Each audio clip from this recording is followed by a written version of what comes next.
Это я, закончивший 9 класс и практически поступивший в гимназию. Ни амбиций, ни планов на будущее, ни решительности. Но кое-что уже начало заполнять мою голову. Это интерес к японской культуре. Почему? С чего все началось? С аниме? Не отрицаю. Но что именно меня в нем зацепило? Музыка? Вероятно. Единственное, что я могу сказать наверняка, тем самым треком, который впервые вызвал у меня совершенно новые и непередаваемые чувства какой-либо музыки, это первый эндинг токийского гуля People in the Box Seiji Tachi.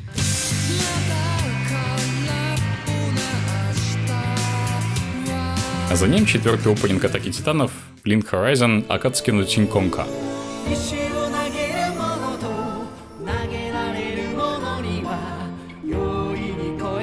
Чуть позже я влюбился в саундтрек самых культовых тайтлов Макото Синкая. Твое имя, Дитя погоды, и если уж совсем заглядывать в будущее, то Сузуми 22 года в том числе. И со временем мои музыкальные предпочтения стали тонуть в десятках новых японских исполнителей, которых я находил уже просто по инерции. А вдруг предпосылки начали закладываться еще до моего первого осознанного просмотра аниме, которым, кстати, стала «Тетрадь смерти», если кому интересно. Может, в моей маленькой 10-летней головке оставил впечатление образ додзё, в котором мы часто проводили время, когда ездили в летний лагерь. Или же что-то отпечаталось после карате-кружка в классе в первом. Как бы то ни было, по мере приближения к настоящему времени усиливалась некая цепная реакция, которую уже было не остановить. Поэтому изучение японского языка было скорее лишь вопросом времени. Хотя началось это настолько внезапно и спонтанно, что я едва могу связать это с предшествующими предпосылками.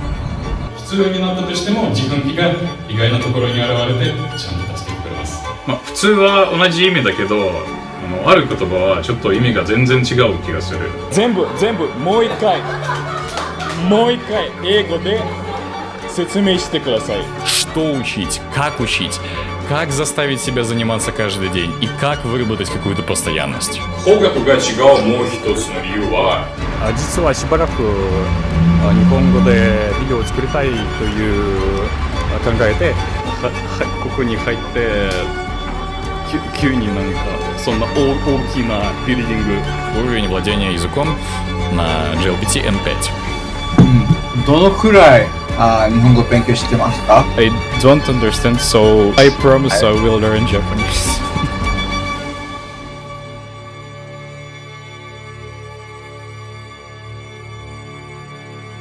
Ох уж эта зеленая сова.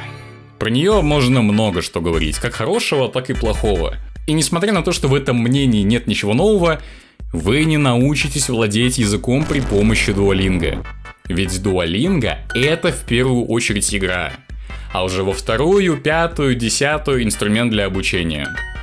Но надо отдать ему должное. Большинству людей, начинающих учить новый язык, включая меня, он даст общее впечатление о языке и научит основам. Здесь сомнений нет. Для справки, на момент июня 2020 года я не имел опыта в изучении нового языка со 2 класса. И даже принудительное изучение английского, и тем более эстонского, в рамках академической программы не идет ни в какое сравнение с той дозой дофамина, которую я получил с Duolingo в начале своего пути. Я все еще с теплотой вспоминаю ту радость от изученной хироганы, поскольку это без сомнений был самый резкий скачок прогресса за все эти 5 лет. Поделившись новым хобби на своем Discord-сервере, где, кстати, и произошел изначальный толчок к изучению языка, благодаря моей хорошей знакомой, мне также предложили ознакомиться с неким гайдом по японской грамматике от Тая Ким, переведенным на русский язык. На пару с совой это стало для меня отправной точкой в изучении базовой конструкции языка, построения предложений и понимания основной грамматики. Более того, оба инструмента еще на ранних этапах ознакомливали меня с некоторыми канзи, чтобы я не стагнировал на уровне хироганы и катаканы. Минуло полгода с тех пор, как я принял свое самое спонтанное решение. Пришло время связать хобби с другими аспектами жизни. Я сейчас говорю о школе. So Так как я уже некоторое время учился в 10 классе, Ко второму триместру настал момент выбрать один из 4 дополнительных языков. Немецкий, французский, финский и японский. Думаю, тут и говорить не стоит, что я выбрал финский. Saatana, paskaa perkele, paskaa puhelimes. Сама возможность учить японский в моей школе уже взрывала мне мозг, и я мечтал попасть на этот курс еще будучи 9-классником. И кто бы сомневался, что это стало моим любимым предметом вплоть до выпуска, поскольку у нас был фантастический препод. А учитывая, что это был еще и первый японец, которого я встретил за свою жизнь, я первое время писался кипятком каждый день. Но тут было 2 проблемы. Я уже знал слишком много, и я был жуть как жаден на внимание, и меня это так выводит из себя. Само собой, я сидел на первой парте, прямо перед учительским столом. Я старался задавать как можно больше вопросов, и я всегда был готов отвечать первый.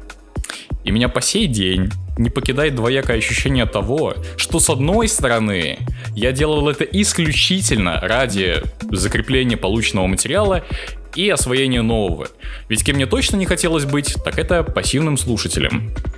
Но с другой стороны, я чувствовал себя неловко перед одноклассниками, которые в отличие от меня не проводили последние полгода за предварительным изучением японского языка. Возможно, мне действительно просто хотелось больше внимания. А может быть, я просто слишком сильно рефлексирую. Возможно, я действительно слишком сильно рефлексирую, поэтому пока мы не ушли в эти дебри слишком глубоко, я хочу рассказать о том, как я впервые заговорил на японском языке. Хотя заговорил, это, конечно, громко сказано.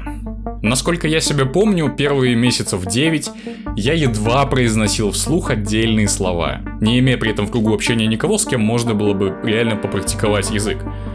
Поэтому не мудрено, что в момент своей первой коммуникации я вообще ничего не понимал. А там чел в General сидит, стримит что-то. Да, давай зайдем. Господи, туны ведем. О! Добрый ранок. Hello. Hello. Роман. Yeah. Ты знаешь русский язык? Ты тоже? Ну мы русские. Демо, чему ты не умеешь говорить по-русски? Are you Japanese? Так, я японский, як сказати? Нихонго Я ханасимасу ка? まあな、日本語話せるよ、それは当たり前でしょ。日本人だよ。Вакатта. どのくらい日本語勉強してますか？ So I don't understand so good Japanese language. まだビギナーだよ。Yeah. いいよ、大丈夫です。じゃあ、英語で話してみよう。Okay. お前ら二人ともロシア人なの？はい、そうです。そうなんや。俺はウクライナ人。いえ。私たちはロシア人です。そう。実はね、俺はウクライナ人。How lot languages you know? I know Ukrainian, English, Japanese, Chinese. That's it. Well, I'm learning Japanese and I just started learning Swedish. So 5 languages. Just pick one, bro. Yeah, I think studying Japanese and Swedish at the same time, it's gonna be very difficult. I would say just pick Japanese. Don't forget Swedish. Do Swedish after you do Japanese, because Japanese, if you do Japanese every day, even maybe 3 years, you'd be pretty fluent. But that's only if you do everyday study. You know what I mean? The problem is that I have no motivation because I'm learning Japanese just because it's interesting to me. I don't wanna live in Japan or something like this. Why would you? It's shit country. I lived in Japan 1 year. I think it's a terrible place. Where did you live before? Australia much better. I just said my mum born Lvov, my father from Lutsk. Yeah, then they come to Australia, they have sex, then they make me baby. Okay. Now I'm alive. Where are you now? Australia. じゃあみんな何してる今？エロ動画見てる？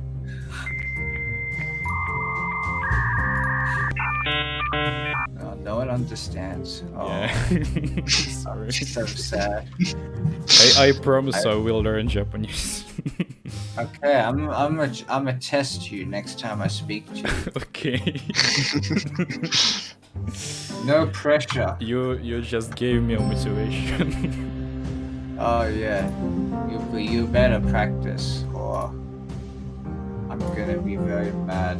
Вообще так получилось, что по этому мультиязычному стриму видно, как плохо я говорил на всех языках, которые знал, включая эстонский и даже английский. Он сказал. Lihtsalt vaatasime sõbraga erinevat serverit ja me tahtsime eesti keele serverit vaadata. И именно за это я больше всего люблю рассматривать изучение языков в ретроспективе, поскольку сравнение с периодом 4-летней давности дает наглядное представление достигнутого результата. В любом случае, несмотря на то, что мы с Чимни еще какое-то время поддерживали связь, обещание стать лучше в японском я так и не смог выполнить, поскольку сейчас от него ни слуху, ни духу. Japanese Language Proficiency Test, он же Nihongo no Ryoku Shiken. Совершенно необязательный сайт-квест, который, как мне казалось, восстановит мою мотивацию в обучении. Потому что, видите ли, где-то я и уже начал терять. Да и вообще, чем больше я узнавал про различные методики обучения, и чем медленнее становился мой прогресс, что казалось бы совершенно естественно, тем больше у меня болела от этого голова. Вы спросите меня: Романыч, так нахера ты вообще продолжаешь этим заниматься? Потому что я буквально на это подсел, как на чертовы наркотики. И даже если становится плохо, я не могу это бросить. Вернемся к GLPT. Экзамен проходит 2 раза в год, в июле и декабре, и мне приспичило сдать его в 2022 году. Но есть один нюанс. Несмотря на то, что GLPT проходит в большинстве стран Европы, Эстония, как и остальные страны Прибалтики, остались не у дел. Именно поэтому я принял решение полететь в... Да ладно, на самом деле просто семейная поездка так удачно совпала. Итак, начало июля, знойная испанская жара, роскошный кампус университета Complutense de Madrid и толпа таких же анимешников, как я. Кто-то на уровень выше, то есть, в принципе, все. Структура проведения экзамена точно такая же, как и во всем мире, за исключением небольшой коммуникации на испанском языке. Я на всякий случай по-испански не говорю. И чтобы вы думали, теперь у меня есть вот такая бумажка, которая официально подтверждает, что у меня есть уровень владения языком на GLPT N5. Повыпендриваться, конечно, можно, но я бы сказал только перед теми, кто о японском не знает вообще ничего. Потому что я вам так скажу. Я плюс-минус могу оценить себя на уровень N3 в данный момент. А это, друзья мои, только база. Только фундамент, необходимый для повседневного общения. И с одной стороны, меня, конечно, дезморалит, что N5 я смог сдать только через 2 года после начала изучения языка. И то далеко не на самый высокий балл. Я бы даже сказал, едва проходной. Но, с другой стороны, в тот момент мне это подняло мотивацию, а это, пожалуй, самое главное, поскольку, в принципе, к этому я и стремился изначально. До выпуска из гимназии остаются считанные месяцы. Но тут, в начале 2023 года, мой учитель японского языка делает мне предложение, от которого невозможно отказаться. Хотя вначале я колебался. Японский культурный центр провел конкурс японской речи.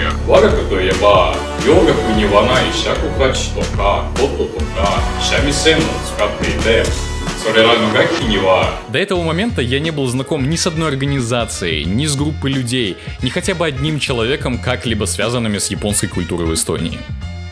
Но благодаря этому мероприятию я не только узнал про существование Дома японской культуры, я встретил кучу новых знакомых, с которыми мы смогли обменяться опытом изучения языка. Я встретил владельца японского ресторана, который каждый месяц проводил у себя языковые кафе, где я впервые, за исключением Тамуры Сенсея и того австралийца в Дискорде, мог попрактиковать язык в общении. 納豆食べたい気分の時が続くとずーっと作るけど、それ飽きてくるとしばらく作んない。Я встретил своего будущего преподавателя японского языка в университете. Но что самое главное, я встретил лидера новорожденной Йосакой команды.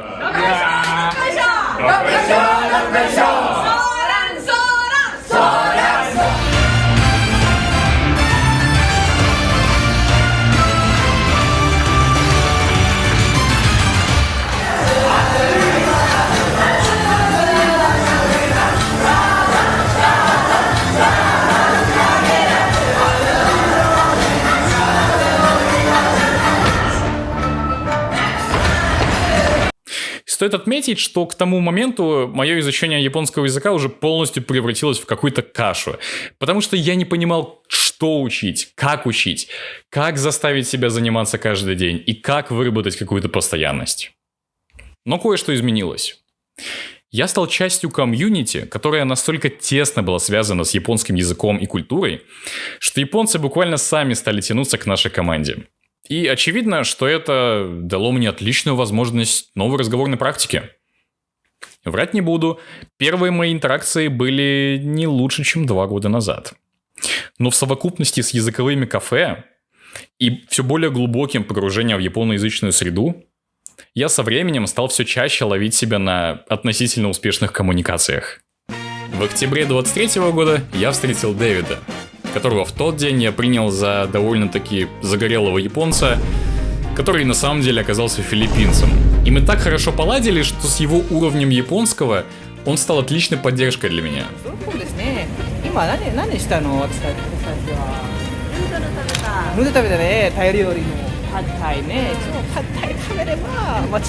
Не менее важным знакомством для меня весной 24 года стал Масахиде по прозвищу Джон, который помимо возможности разговорной практики еще и стал для меня в некотором смысле боссом. И, конечно, Маюко, которую я хоть и знал еще со 2-го дня Йосакоя, но по-настоящему мы стали общаться спустя время. По итогу мы с Дэвидом, Маюко, Джоном и его спутницей успели отлично провести время. А для меня это стала первая интернациональная компания, которую я на данный момент могу назвать друзьями. すみません。翻訳してくれませんか？翻訳。全部もう一回英語で説明してください。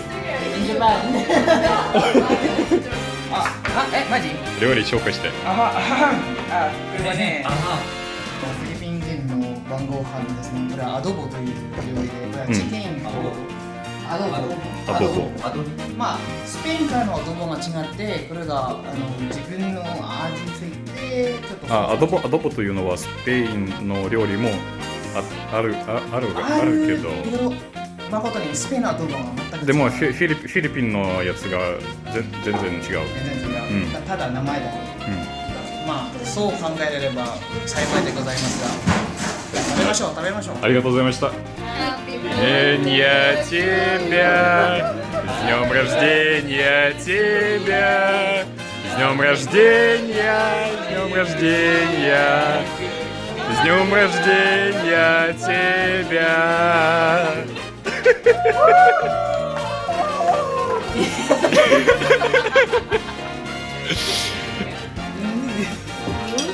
Bro, you're losing memory.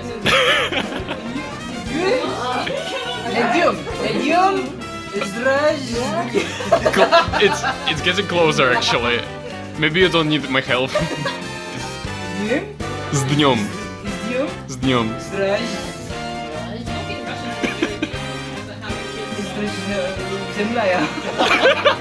Граната пошла.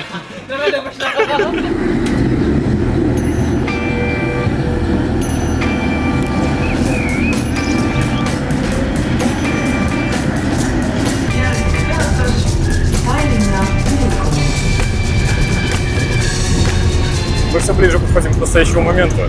Но тут самое время вернуться немного назад и вспомнить, как я оказался здесь.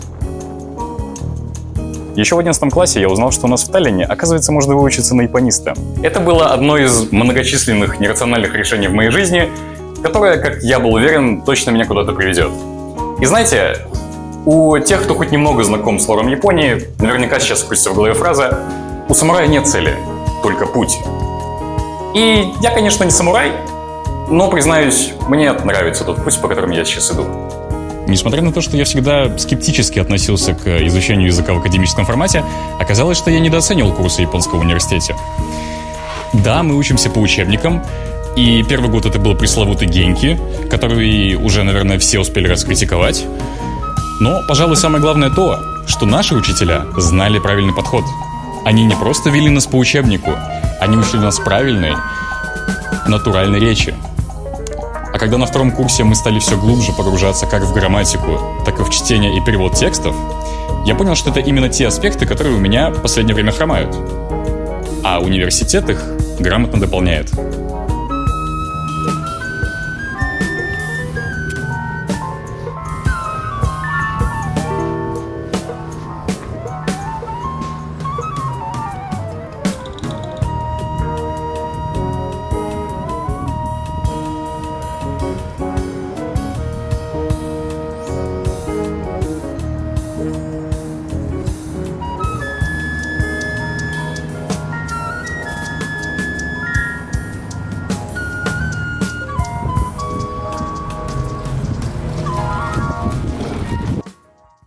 なんか面白い、その英語の言葉は日本語で使えれば、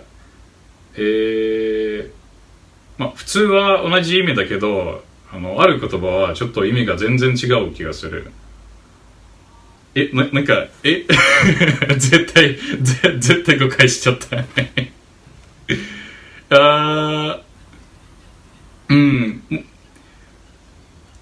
もしかしたら意味が2つだよね。 2025 год я смело могу назвать годом разговорной практики, потому что этого у меня было предостаточно. Во многом благодаря Маюку, с которой я решил связаться этой весной, спустя некоторое время после ее возвращения в Японию. Для начала я просто поинтересовался, как у нее дела, рассказал про свои, поделился своим последним видео с конкурса японской речи, но уже через несколько дней мы совершенно спонтанно стали созваниваться в Дискорде, и это превратилось в регулярный языковой обмен, поскольку не только она помогает мне с японским языком, но и я помогаю ей с английским. 日本人とか他の外国人と話したら、普通は、その人は、エストニア、私はエストニア人だと思う。なんか私はエストニア人と呼ばれてる。でもその前にはなんか、ロシア人だと思った。育てる時に全部なんかロシアの文化が含まれて、どうやって自己紹介してるかなっていう。系そのエストニア系エストニア人みたいな感じで、ロシア系エストニア人。なんかさ、いや、私って使うようになったんだっけ？もともとだっけ？あれちょっと、それも日本語の難しさ。確かに確かに。でも文化。だからもともと、俺も僕も私も使ったことある。何が一番適当な言葉は？おお。とか適当っていう語彙が出てくることにびっくりだよ。日本人じゃん、もう。スーパーハラショー。なんか僕はソフトで、俺はなんだろう。なんか男っぽいみたいな、強いみたいな感じかな。多分もともと俺をよく使ったんだけど、なんかそのちょっと悪い感じが出たかもしれない。そうなの。まあ僕が丁寧。なんかちょっとルードみたいな言葉と思ってたかもしれない。失礼って思った。失礼。まあじゃあ僕だったらさ、どっちでも使えるよ。僕は丁寧でもあるし、もっと丁寧はまあ私だけど、なんか、ほんとスピーチの時にしか使わないかな、私って。もちろんそのなんかキャジュアルの話し方は私あまり使わないから。今のところそれでいこう。 Видео получилось достаточно длинным, поэтому, во-первых, огромное вам спасибо за то, что досмотрели до этого момента. И, во-вторых, напишите, пожалуйста, в комментариях про свой опыт изучения японского языка, если он есть. А если нет, то про изучение любого другого языка, будь то хотя бы английского. И еще. Я знаю, что на ютубе множество людей поделились своим более эффективным прогрессом в изучении японского языка за более короткий срок. И как бы мне самому не было завидно, я не пытаюсь ни с кем конкурировать. Потому что я понимаю, что у каждого свои мозги, свои сильные стороны, свои барьеры. Кто-то учится быстрее, кто-то медленнее, кто-то лучше разговаривает, а кто-то слушает. Помните это. Не пытайтесь превзойти других. Превосходите в первую очередь себя. Еще услышимся.